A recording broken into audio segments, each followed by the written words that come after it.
Good morning all of you. आज हम 2020 में लिमिट कंटिन्यूटी एंड डिफरेंशिएबिलिटी पे बेस्ड क्वेश्चन जो आए हैं उनके बारे में हम डिस्कस करने वाले हैं आज।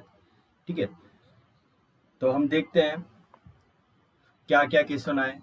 तो फर्स्ट क्वेश्चन है हमारा limit X tends to zero और ये दे रखा है।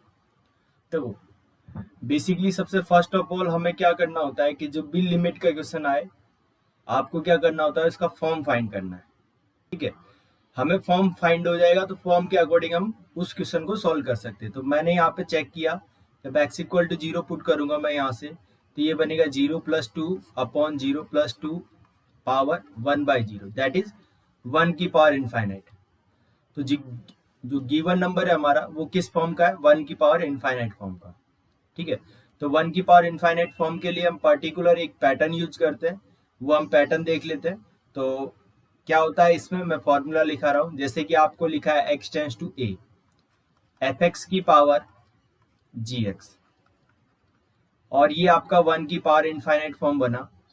तो आप इसका डायरेक्टली जो लिमिट निकालते हो वो ऐसा होता है बेटा, x tends to a, e की पावर में चलेगा ये सब, gx आगे आ जाएगा हमारा, और यहाँ पे ये बनेगा fx -1। डायरेक्टली आप फॉर्मूले में पुट करो और डायरेक्टली आंसर गेट कर सकते हैं। तो हमारा क्वेश्चन किस में कन्वर्ट हो रहा है, यहाँ पे देखो 1 की पावर इनफाइनाइट है, तो e limit X tends to zero e की पावर में। ठीक है, 1/x², और यहाँ बनेगा हमारा 3x² + 2/7x² + 2 -1 ये। ठीक है, अब इसको सॉल्व करने के लिए हम पहले एलसीएम वगैरह ले लेते हैं। आप डायरेक्टली सॉल्व मत करना, डायरेक्टली सॉल्व करोगे तो गड़बड़ हो जाएगा। पहले हम एलसीएम वगैरह लेंगे फिर कैलकुलेट करके सॉल्व करने वाले हैं। तो ये हमारा बनने वाला है 7x² - 2/7x² + 2। ये हमारा बन गया। यहाँ से हमने नोटिस किया कि +2 और -2 दोनों कट हो जाएंगे, प्लस का 3x² माइनस का 7x², तो सॉल्व करेंगे तो ये हमारा बनेगा लिमिट x टेंस टू जीरो -4x² डिवाइड बाय x² ये, और 7x² + 2 ये। देखो x² से x² भी कट जाएगा हमारा, और ये सब किसकी पावर में चल रहा है, e की पावर में। x टेंस टू जीरो रखोगे तो बेटा आपका ये आएगा -4/2, दैट इज e की पावर -1/2, e की पावर -2 क्या आ गया आपका, e की पावर -2, और ये क्या बन गया 1/e²। तो ऑप्शन क्या बन जाएगा हमारा 1/e²। देखो IIT JEE का ये बहुत पॉपुलर क्वेश्चन है, 1 की पावर इनफाइनाइट वाला। ये क्वेश्चन आपके मैक्सिमम 3 to 4 ईयर में रिपीट होता है, हर 3 to 4 ईयर में रिपीट होता है इस वाली फॉर्म का क्वेश्चन। आप एक बार प्रीवियस ईयर क्वेश्चंस देखोगे, कुछ मैं भी सॉल्व करवाऊंगा, तो आपको बार बार ये क्वेश्चन आपको मिलेगा 1 की पावर इनफाइनाइट। तो बस उसके लिए आपको बेसिकली ये फॉर्मूला याद रखना है। ये फॉर्म होती है इसकी कि जब भी आपको 1 की पावर इनफाइनाइट है तो आप इसको ऐसा सिंपली कन्वर्ट कर सकते हो और इसका यूज करके सॉल्व कर सकते हो। चलिए अब हम नेक्स्ट क्वेश्चन देखते हैं बेटा। तो नेक्स्ट क्वेश्चन देखते हैं, ये है आपका नेक्स्ट क्वेश्चन जो प्रीवियस ईयर में है। फर्स्ट ऑफ ऑल हम जब x = 2 रखते हैं बेटा, तो यहाँ से आपको मिलता है 0/0 फॉर्म। ठीक है, अब 0/0 फॉर्म है तो आपके पास बहुत सारे आइडियाज हैं। एल हॉस्पिटल लगा सकते हो आप, नो प्रॉब्लम। एल हॉस्पिटल से बिल्कुल आप इसको इजीली सॉल्व कर सकते हो, कोई प्रॉब्लम नहीं होगी, डिफरेंशिएशन करना रहेगा आपको। ठीक है, बट एल हॉस्पिटल क्या होता है कि उसमें मैक्सिमम टाइम पे बहुत ज्यादा टाइम हमें डिफरेंशिएशन करना पड़ता है, तो वहां पे प्रॉब्लम हो सकती है। मोर देन 2-3 टाइम डिफरेंशिएशन करना पड़ता है, थोड़ी प्रॉब्लम हो सकती है। बट यहाँ पर हम क्या कर सकते हैं, यहाँ पर हम ऐसा करें कि मैंने क्या किया कि यहाँ पे 3 की पावर x, 3 की पावर x, 3 की पावर x, 3 की पावर x सब जगह आ रहा है, तो पुट कर दिया t = 3 की पावर x। अब x हमारा 2 की तरफ जा रहा था, तो t किसकी तरफ जाएगा, 3 की पावर 2 की तरफ, दैट इज 9। तो x का टेंस किसकी तरफ करेगा, 9 की तरफ। तो लिमिट t टेंस टू 9, अब मैं इसको लिख रहा हूं t प्लस t की 3 की पावर 3, और ये t की पावर -1 -12 अपॉन 3 की पावर t की पावर -1/2 और ये बना आपका 3 इंटू टी की पावर -1। ठीक है, अब ये -1 पावर है वो नीचे आएगी और फिर मैं साथ में एलसीएम भी ले रहा हूँ, तो -1 पावर नीचे आई और साथ में एलसीएम भी लिया, तो ये बना t² plus 27 minus 12t upon ये t ऊपर वाले के लिए। सेम डिटो नीचे वाले के लिए भी हमने यही किया कि ये t की पावर -1/2 भी नीचे आया और t की पावर 1 ये भी नीचे आया, तो एलसीएम आ जाएगा t, तो ये आएगा √t-3 अपॉन t। यहां से देखो ये t और ये t कट जाएगा हमारा और आपके पास सिंपली क्या बच जाएगा, यहां से लिमिट t टेंस टू 9, ऊपर बचेगा t² minus 12t plus 27 upon √t-3। अब देखो 0/0 फॉर्म बना हमने फिर से, तो अब यहाँ पे एल हॉस्पिटल यूज कर लो, क्योंकि ये पॉलिनोमियल है, पॉलिनोमियल एल हॉस्पिटल यूज करने से बहुत इजी हो जाता है। ठीक है, एल हॉस्पिटल यूज कर लेते हैं, तो ये बनेगा आपका limit t tends to 9, L'Hospital use करेंगे तो 2t minus 12 divide by 1/2t 1/2 √t। ये ऊपर जाएगा और t इक्वल टू 9 रखोगे तो यहाँ पर ये बन जाएगा आपका सिंपली 2t माइनस 12 और t equal to t tends to 9 है, यहाँ पर सॉल्व करोगे तो ये आएगा आपका 36। ठीक है, तो इस टाइप से आप इजीली कर सकते हो। ये नहीं है कि आप यहाँ पे डायरेक्टली एल हॉस्पिटल नहीं लगा सकते हो, कोई प्रॉब्लम नहीं है, बस उसमें थोड़ा टाइम लग सकता है, तो आप उससे कर सकते हो, नो प्रॉब्लम। ठीक है, तो ये वाला भी फॉर्म हमारे लिए बहुत सॉलिड है, ये बहुत बार भी पूछा गया हमसे। ये फैक्टर बेसिकली आप इसके क्या कर रहे हो कि आप इसे सब्स्टिट्यूट करके कर रहे हो, तो ये कंसेप्ट भी अच्छा है और इससे क्या बार बार यूज करते हैं तो बहुत जल्दी हो जाता है क्वेश्चन।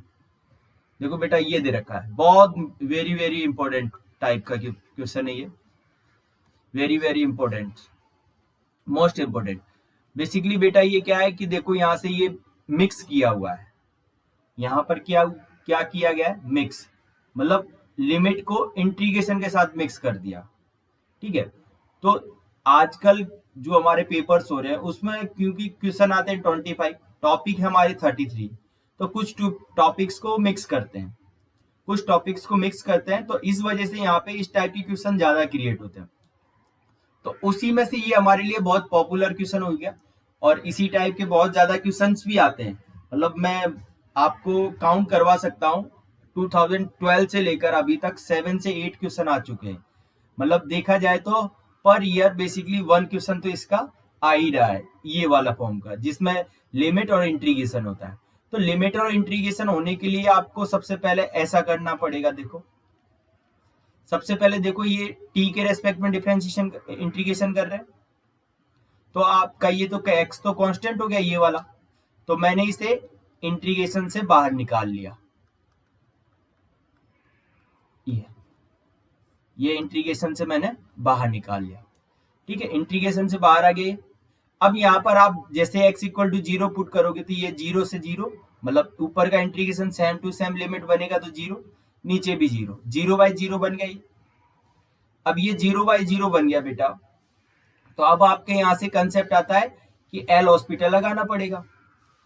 तो पर प्रॉब्लम क्या फंस रही है हमारी यहाँ पर कि ये 0 से x, यहाँ तो इंटीग्रेशन है, इंटीग्रेशन का डिफरेंशिएशन आप डायरेक्ट नहीं कर सकते हो, तो यहां पर आपको यूज करना पड़ेगा differentiation under integration. Differentiation under integration, इस रूल को बोलते हैं हम लेबनीज रूल। लेबनीज रूल बहुत पॉपुलर क्वेश्चन है, बहुत पॉपुलर रूल है। अब इस रूल के अकॉर्डिंग क्या होता है कि जो अपर लिमिट है x, उसे यहाँ पे जितनी जगह पे t रखा है वहां पुट कर दो, तो x sign t sign 10x और x का डिफरेंशिएशन कर दो, माइनस लोअर लिमिट क्या है 0, 0 को आपको सबकी जगह पुट कर दो, 0 इंटू साइन 0 इंटू 0 का लोअर लिमिट का differentiation divide by L hospital लगा रहे हैं, क्योंकि हम तो यहाँ तो एल हॉस्पिटल यूज कर रहे हैं, using L hospital, L hospital लगा रहे हैं इसमें हम, तो ये आपका नीचे भी डिफरेंशिएशन हो जाएगा 1। अब जैसे अगर इसका ऊपर करोगे और x टेंस टू 0 करोगे तो ये बनेगा साइन 10x ओनली सिंपल, और x टेंस टू 0 जब करोगे तो आंसर आएगा आपका 0। तो बेसिकली ये बहुत पॉपुलर है। लेबनीज रूल क्या है, मैं लेबनीज रूल का आपके लिए फॉर्मूला लिख देता हूं। इसके लिए हमें क्या करना होता है, लेबनीज रूल बहुत फेमस है, बहुत ज्यादा। इसका बेसिकली कब यूज किया जाता है कि जब इंटीग्रेशन का डिफरेंशिएशन करना हो तब यूज किया जाता है। और लिमिट कैसी हो आपकी, वेरिएबल। लिमिट कैसी हो, वेरिएबल, ये ध्यान रखी जाए। लिमिट कैसी है, वेरिएबल। यहाँ पर x है, x वेरिएबल है, तो इसके अंदर कैसा किया जाता है कि डिफरेंशिएशन ऑफ इंटीग्रेशन hx से लेकर gx, और यहां लिखा है f ऑफ t dt। तो इसमें क्या करते हैं, सबसे पहले t की जगह अपर लिमिट पुट करते हैं फंक्शन में। तो मैंने अपर लिमिट पुट कर दी, फिर अपर लिमिट का डिफरेंशिएशन करेंगे, माइनस लोअर लिमिट पुट करेंगे फंक्शन में, जहां जहां t लिखा है वहां लिखेंगे हम hx, फिर लोअर लिमिट का डिफरेंशिएशन। तो ये आपका लेबनीज रूल होता है, आप याद रखिएगा, बहुत यूजफुल है, बहुत यूजफुल है आपको। मतलब 100% एक क्वेश्चन इस पैटर्न पर हर एक पेपर में आपको हर एक ईयर मिलता है। ठीक है, तो नेक्स्ट क्वेश्चन लेते हैं बेटा हम। नेक्स्ट क्वेश्चन है हमारे पास ये, let S be a set of points where function F X this is not differentiable, then summation of F of ये। ठीक है, तो हमें क्या फाइंड करना है, बेसिकली यहाँ पे कुछ पॉइंट मिलेंगे जिस पे ये नॉट डिफरेंशिएबल होगा। अब नॉट डिफरेंशिएबल पॉइंट कौन से होंगे वो हम चेक करते हैं। तो हम क्या क्या जानते हैं, जो मॉडुलस फंक्शन होते हैं वो डिफरेंशिएबल कहाँ नहीं होते हैं, जहां पर ये हमारे जीरो होते हैं, जहां पर ये अंदर वाला जो मॉडुलस के अंदर जो लिखा हुआ है वो हमारा जीरो होता है। बेसिकली मैं ऐसा बोल सकता हूं कि एक एग्जांपल लेके देखूं कि F X equal to mod X कहां पर डिफरेंशिएबल नहीं होता है, जहां अंदर जो एक्स लिखा है वो जीरो की इक्वल होता है। तो मैं यहां से नॉट डिफरेंशिएबल पॉइंट डायरेक्ट निकाल सकता हूं। नॉट डिफरेंशिएबल पॉइंट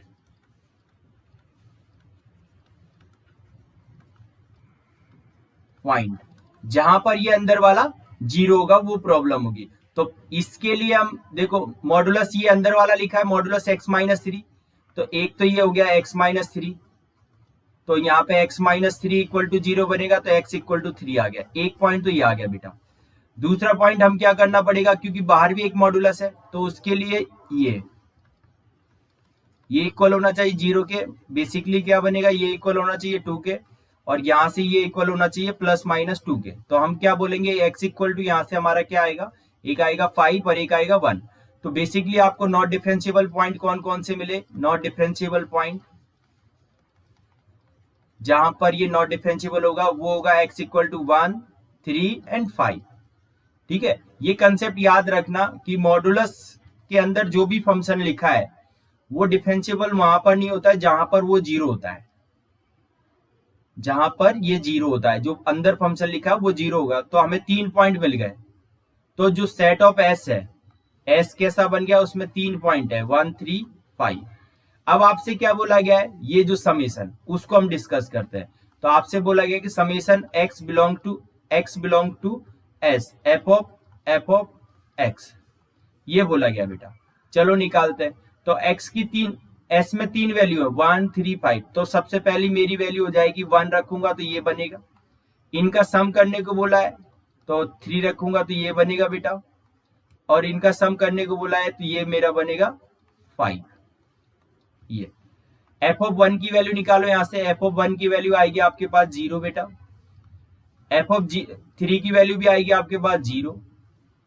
ठीक है, और एफ ऑफ 5 की वैल्यू जो आएगी, सॉरी कहीं हमने मिस्टेक कर दिया जल्दीबाजी में, 1 मिनट बस। जब एफ ऑफ 1 की बात करेंगे तो x इक्वल टू 1 रखेंगे यहाँ पर, तो ये 2 माइनस 2 बनेगा, तो ये एफ ऑफ 0 ही आएगा बेटा। 3 रखेंगे यहाँ पर, F of x equal to 3 जब रखेंगे यहाँ पर तो ये बनेगा 3 माइनस 3 0, और ये बनेगा F of 2 only. F of 5 रखते हैं यहाँ पर, मतलब 5 रखेंगे तो ये बनेगा 5 माइनस 3, 2 माइनस 2, तो ये बनेगा आपका एफ ऑफ 0। ठीक है, ये आया आपका बेटा आपके पास ये पॉइंट। ठीक है, अब एफ ऑफ 0 की वैल्यू निकाल लो। एफ ऑफ 0 की वैल्यू यहां से आएगी हमारे पास 1। एफ ऑफ 2 की वैल्यू आएगी यहां पर, वो भी हमारी आएगी 1। एफ ऑफ 0 की वैल्यू आएगी 1। तो तीनों का सम करोगे तो कितना आएगा 3। तो करेक्ट आंसर हमारा क्या हो गया 3। बहुत इजी क्वेश्चन है, आप एक बार फिर से ट्राई कीजिएगा और बहुत इजी कंसेप्ट है। कंसेप्ट ये ध्यान रखिएगा कि मॉडुलस फंक्शन जहां पर भी आएगा वो डिफरेंशियल वहां पर नहीं होगा जहां पर ये सपोज आपको ऐसा दे रखा है, तो ये नॉट डिफरेंशियल वहां पे नहीं होगा जब ये एफ एक्स इक्वल टू हमारा 0 मिलेगा। जब जब ये एफ एक्स इक्वल टू 0 मिलेगा उस पॉइंट पे ये नॉट डिफरेंशिएबल होगा। नेक्स्ट क्वेश्चन देखते हैं बेटा। नेक्स्ट क्वेश्चन है ये हमारा, if F X equal to this is continuous at, क्या बोला गया है कि ये कंटिन्यूस है at X equal to 0, then value of A plus 2b। Continuous का मतलब क्या होता है बेटा कि उसकी लेफ्ट हैंड लिमिट उस पॉइंट पर, राइट हैंड लिमिट उस पॉइंट पर, और फंक्शन का वैल्यू उस पॉइंट पर इक्वल होना चाहिए। ठीक है, तो लेफ्ट हैंड लिमिट निकालते हैं बेटा। लेफ्ट हैंड लिमिट निकालने के लिए हमें क्या करना पड़ेगा, एक्स टेंस टू 0, और लेफ्ट में कौन सा है ये वाला फंक्शन, तो ये वाला यूज करना पड़ेगा हमें, a plus 2 x plus sine x upon x. ठीक है, जब 0 पुट करोगे तो ये 0/0 बन गया। 0/0 बन गया तो बेटा आप एल हॉस्पिटल लगा सकते हो, सबसे बेस्ट है। तो एल हॉस्पिटल लगाएंगे तो साइन का डिफरेंशिएशन होता है cos a2 plus x, a plus 2 into x, और अंदर का करेंगे तो ये बनेगा a प्लस 2, इधर क्या बनेगा साइन का कॉस, और नीचे जब आप करोगे तो ये बन जाएगा 1। एक्स इक्वल टू 0 पुट करोगे तो यहां से आएगा a plus 2 plus 1, that is left hand limit क्या आई a प्लस 3, ये left hand limit. Right hand limit निकालते बेटा। राइट हैंड लिमिट निकालने के लिए आपको क्या करना पड़ेगा, ये वाला फंक्शन यूज करना पड़ेगा। ठीक है, तो क्योंकि x ग्रेटर देन 0 है ना, तो ये वाला यूज करना पड़ेगा, ये।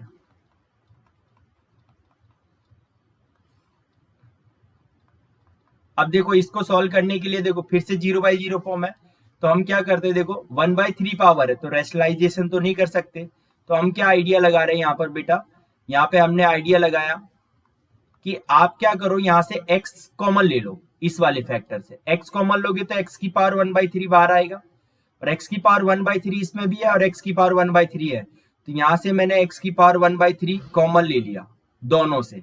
डायरेक्टली कर रहा हूं मैं, ये 1 प्लस 3x की पावर 1/3 माइनस 1, और नीचे कितना बना हमारा x की पावर 4/3, ये। अब हम क्या करते हैं, थोड़ा सा देखो ये कटेगा 1 टाइम, तो लिमिट x टेंस टू 0, और नीचे बचा आपका x। अब देखो यहाँ पे क्या मैं बाइनोमियल एक्सपेंशन लगा सकता हूं। बाइनोमियल एक्सपेंशन से क्या बोल सकता हूं कि जो 1 प्लस 3x की होल पावर 1/3 है वो किसके अप्रोक्सीमेट होगा, 1 प्लस 3x अपॉन 3 के। तो मैंने इसको लिख दिया डायरेक्टली, ये -1 से 1 गया, 3 से 3 गया, x से x गया, तो इसका आंसर क्या आया 1। लेफ्ट हैंड लिमिट क्या आया, राइट हैंड लिमिट क्या है, लेफ्ट हैंड आया a प्लस 3, राइट आया 1। तो आपका यहाँ पे जो फंक्शन है कंटिन्यूस होगा, तो मैं यहाँ पे डायरेक्टली लिख रहा हूँ यहाँ से, तो left hand limit a plus 3, right hand limit 1, right hand limit 1, और किसकी इक्वल है f ऑफ 0। f ऑफ 0 की वैल्यू क्या है, यहाँ पर देखो ऊपर ऊपर लिखा है आपके पास b, f ऑफ 0 की वैल्यू है b। ठीक है, तो f ऑफ 0 की वैल्यू है v, तो यहां से a का वैल्यू आएगा आपके पास -2 और b का वैल्यू आएगा 1। आपको क्या फाइंड करना है, a प्लस 2b, तो फाइनली आंसर क्या बनेगा -2 प्लस 2 दैट इज 0। आपका आंसर क्या हो जाएगा 0। बहुत सिंपल कंसेप्ट है। जब आपको पार्ट दिए हो, बेसिकली हम बोल सकते हैं ब्रांच दी हो, फंक्शन की ब्रांच गिवन हो आपको, तो आप उसका डिफरेंस, उसका कंटिन्यूटी या चेक करने के लिए आपको सिंपल है, left hand limit, right hand limit और फंक्शन की वैल्यू तीनों इक्वल आएंगी तो वो कंटिन्यूस होगा। तो वही कंसेप्ट हमने यूज किया यहाँ पर। अब हम देखते हैं नेक्स्ट क्वेश्चन बेटा, ये दे रखा है बेटा, if function F define on -1/3 से 3 और ये आपसे बोला गया इज कंटिन्यूअस देन के, फिर से सेम डिटो कंसेप्ट। तो यहाँ पर हम कंटिन्यूअस बोला गया है कि x इक्वल टू 0 पे, मतलब जो इसकी लिमिट होगी वो किसके इक्वल होगी बेटा, वो k के इक्वल होगी सिंपली, क्योंकि ये फंक्शन की वैल्यू k की इक्वल है x इक्वल टू 0 पे। अब मैं इसके लिमिट निकालने के लिए किसका यूज कर रहा हूं बेटा, उसके लिए मैं यूज कर रहा हूं लॉग की प्रॉपर्टी का। लॉग की प्रॉपर्टी मैंने ऐसे लिख दी, क्योंकि ये अपॉन में है तो मैंने इसको ऐसा लिख दिया, कोई दिक्कत।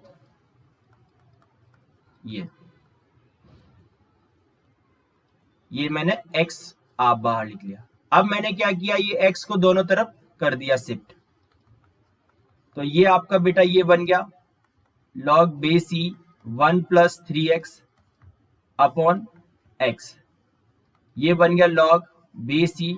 इसको मैं ऐसा लिख रहा हूं बेटा, इससे क्या है कि थोड़ा सा हमारा क्वेश्चन फॉर्म में कन्वर्ट हो जाएगा। अब देखो बेटा, ये इस टाइप की फॉर्म तो नहीं है, limit x tends to 0 log base E 1 + x upon x, ये होता है तो इसका आंसर 1 होता था, तो वही कंसेप्ट यूज करने वाले हैं। तो यहाँ पे बेटा क्या दे रखा है, यहाँ 3x दे रखा है तो मुझे यहाँ पे 3 बनाना पड़ेगा, तो 3 से मैंने इधर किया और 3 से यहाँ पे -2x है तो -2x यहाँ लिया और -2x यहाँ पर लिया। सॉरी ये प्लस है हमारा, प्लस नहीं है माइनस ही है यहाँ पे, ये -2 है 2, ठीक है। अब इसकी वैल्यू आप बोल सकते हो, इसकी वैल्यू क्या बनेगी 1, क्योंकि इसके फॉर्म के अकॉर्डिंग ये 1 × 3 3, ये -2 प्लस हो गया और इसकी वैल्यू भी क्या बन जाएगी 1, तो यहाँ से हमारे पास कितना आ गया, ये 1 × 3 है बेटा, तो इधर से आया 3, इधर से आया 2, फाइनली आंसर 5, ठीक है। तो आपको ये स्टैंडर्ड फॉर्म्स भी है, बहुत यूजफुल होती है। स्टैंडर्ड फॉर्म जो यहाँ पर लिखा है, यहाँ पे लिखा है x, तो यहाँ पर भी x होना चाहिए, यहाँ 2x है तो यहाँ पर भी 2x होना चाहिए, यहाँ 3x है तो यहाँ पर भी 3x होना चाहिए। तो स्टैंडर्ड फॉर्म का हम यूज करके आंसर निकाल सकते हैं। तो इसका फाइनली आंसर क्या आ जाएगा हमारे पास 5। नेक्स्ट क्वेश्चन देखते हैं बेटा इसी चैप्टर में, बहुत अच्छा क्वेश्चन है, बहुत अच्छा क्वेश्चन है, बहुत अच्छा। देखो आपसे बोला गया है कि लिमिट, ये t denote the greatest integer function, ठीक है, मतलब 4/x ये ग्रेटेस्ट इंटीजर के अंदर है, इसकी लिमिट दे रखी है आपको a, तो और आपसे पूछा गया है कि ये डिसकंटिन्यूअस है व्हेन x इक्वल टू, चलो सबसे पहले हम क्या करते हैं, इसकी लिमिट को सॉल्व करते हैं। तो limit x tends to 0 x into greatest integer 4/x equal to बेटा a दे रखा है, तो मैंने इसे सॉल्व करने के लिए क्या किया, इसे फ्रैक्शनल पार्ट में कन्वर्ट कर लिया। तो फ्रैक्शनल पार्ट में कन्वर्ट करने का क्या होता है कि जो ग्रेटेस्ट इंटीजर है उसे x में से माइनस कर दो, x की जगह आपका ये लिखा है, ये मैंने फ्रैक्शनल पार्ट में कन्वर्ट कर दिया, ठीक है। फ्रैक्शनल पार्ट में x से मल्टीप्लाई कर दो बेटा इसको, तो ये बनेगा आपका -4 time x into fractional part of 4/x equal to क्या दे रखा है a, ठीक है बेटा। अब देखो एक कंसेप्ट आप जानते हो यहाँ पर कि जब ये तो एक फाइनाइट वैल्यू आएगी इसकी, क्योंकि ये तो फ्रैक्शनल पार्ट है, फ्रैक्शनल पार्ट तो फाइनाइट वैल्यू देगा, कोई ना कोई फाइनाइट वैल्यू देगा, मतलब ये, और इसको x जब x टेंस टू 0 करेंगे तो ये आपका जाएगा 0 पे, मतलब ये 0 पे जा रहा है और ये फाइनाइट वैल्यू दे रहा है, 0 इंटू फाइनाइट वैल्यू 0 ही होने वाला है, तो मैं डायरेक्टली इसका लिमिट लिख सकता हूँ 4 - 0 इंटू फाइनाइट वैल्यू, कोई भी फाइनाइट वैल्यू आएगी इसकी एग्जैक्ट, ठीक है। तो ये 4 इक्वल टू क्या बन गया हमारा a, तो a का वैल्यू क्या आ गया बेटा हमारे पास 4। तो सबसे पहले हमने a का वैल्यू निकाल लिया। अब दूसरा पॉइंट कि आपको ये दे रखा है बेटा fx equal to greatest integer x square sine pi x is discontinuous, क्या बोला गया है, इज डिसकंटिन्यूअस। अब देखो बेटा ये डिसकंटिन्यूअस, देखो पहले तो इसे चेक करो कि ये कंटिन्यूअस कब होगा, जब मैं x की वैल्यू यहाँ पर इंटीजर रखता हूं, सपोज किया 1 रखा बेटा, मैंने 1 रखा तो ये ग्रेटेस्ट इंटीजर 1 बनेगा और इधर बनेगा साइन पाई की वैल्यू होती है 0, 2 रखूंगा तो ये ग्रेटेस्ट इंटीजर 4 और ये बनेगा साइन 2 पाई, फिर से इसकी वैल्यू 0। मतलब जब जब इंटीजर होगा आपका तब तब ये कंटिन्यूस हो जाएगा, क्योंकि 0 0 0 0 बन जाएगा सब में। आप x की वैल्यू कुछ भी इंटीजर रखो तो ये हमेशा का आपका क्या बनेगा, कंटिन्यूस बन जाएगा। मैंने यहाँ पे दिखाया आपको, 1 पे चेक करोगे तो 1 पे 0, 2 पे चेक करोगे तो 2 पे 0 बन जाएगा, और ग्रेटेस्ट इंटीजर का इफेक्ट ही नहीं होगा उस पर, क्योंकि पहले ये 0 हो जाएगा। ग्रेटेस्ट इंटीजर की क्वालिटी होती है ना कि वो डिसकंटिन्यूस तब होता है जब जब अंदर वाला इंटीजर हो। पर इंटीजर के केस में ये क्या बन रहा है, इंटीजर जब हम ले रहे हैं इसको तो ये क्या बन रहा है, साइन मल्टीपल ऑफ एन पाई। ठीक है, साइन एन पाई बन रहा है। तो साइन एन पाई जब बनता है तब वो 0 बन रहा है, उससे पहले ग्रेटेस्ट इंटीजर हमारा 0 हो रहा है। तो इस केस में आपको क्या करना पड़ेगा कि डिसकंटिन्यूस तो दे रखा है, तो डिसकंटिन्यूस कब होगा, जब ये इंटीजर नहीं होगा। Is discontinuous when x is not integer, x is not integer. ठीक है, अब आपको x के 4-5 ऑप्शन दे रखे हैं, तो सब में आप एक ही वैल्यू रख दो। तो पहला ऑप्शन में हम चेक करेंगे तो 4 + 1 ये बना √5, ये इंटीजर नहीं होता है, मतलब ऑप्शन यही चांस है हमारा ज्यादातर। बाकी में चेक करोगे तो ये कितना बनेगा, 4 + 5 9, 3 का बनता है ये 2 का बनेगा, ये 5 का बनेगा, मतलब ऑप्शन हमारा क्या बन गया, 1। ठीक है, पर मेनली जो यहाँ पे जो कंसेप्ट है बेटा, कि एक चीज तो याद ये रखो कि ग्रेटेस्ट इंटीजर कब डिसकंटिन्यूस होता है, जब जब इंटीजर होता है। बट उसके साथ साइन पाई एक्स लिख दिया बेटा उसने। जब इंटीजर लिखते हो तो साइन एक्स 0 बन जाता है, वो पूरे को 0 कर देता है। ठीक है, साइन एक्स 0 बन जाता है और पूरे को 0 कर देता है। तो आपको ऐसी सिचुएशन देखनी है कि जिसपे ये इंटीजर नहीं हो, और मतलब ये ग्रेटेस्ट इंटीजर के तो अंदर इंटीजर बने पर ये इंटीजर नहीं बने, पाई एक्स, मतलब एक्स का वैल्यू इंटीजर नहीं हो। तो यहाँ पे हमारे पास √5 जब रखते हैं तो ये इंटीजर बन जाता है, क्योंकि एक्स स्क्वायर है तो 5 आ जाएगा, और ये क्या बनेगा हमारा 5 √5 पाई, तो ये 0 भी नहीं बनेगा। ठीक है, तो इससे क्या हो जाएगा, ये फंक्शन हमारा डिसकंटिन्यूस हो जाएगा। आई होप आज की कुछ इंपॉर्टेंट क्वेश्चन आपको समझ में आए होंगे, और ये बहुत इंपॉर्टेंट क्वेश्चन थे।